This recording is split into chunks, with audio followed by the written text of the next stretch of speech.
علامہ اسم الحق کی بڑی پیاری بات لکھتے ہیں، وقت کے پیغمبر جناب موسیٰ کلیم اللہ علی نبی علیہ الصلوۃ والسلام کے پاس اللہ رب العالمین وحی فرماتا ہے،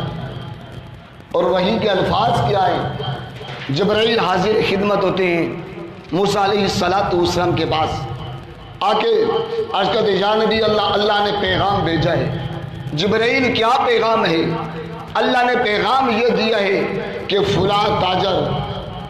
تیرا امتی بنی اسرائیل کا ہے، فلاں جگہ رہتا ہے، فلاں نام ہے، جا اور جا کے اس کو میری طرف سے سلام پیش کر،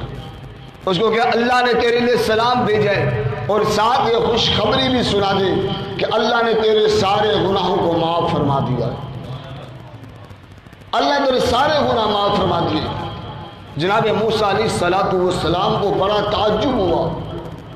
کہ اس کا کون سا عمل ایسا کہ جس کی بدولت اللہ نے سلام بھیجا ہے۔ موسیٰ علیہ السلام رب کا پیغام لے کے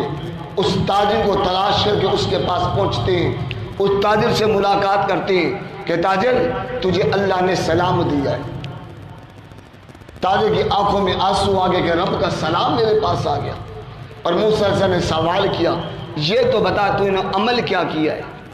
کون سے عمل ہے تیرے کہ اللہ تجھ سے اتنا خوش ہے؟ وہ تاجر کہتا عمل کوئی بھی نہیں ہے، بس ایک دن نیت خراب ہو گئی اور ایک عورت کا خوف خدا دے کے میرے بھی اللہ کا خوف طاری ہو گیا، میں نے گناہ کا ارادہ ترک کر دیا اور اس عورت کو بھیج دیا، کہ بس یہ ایک عمل کیا ہے۔ موسیٰ علیہ السلام کہتے ہیں اس عمل کی بدولت اللہ نے تیرے سارے گناہوں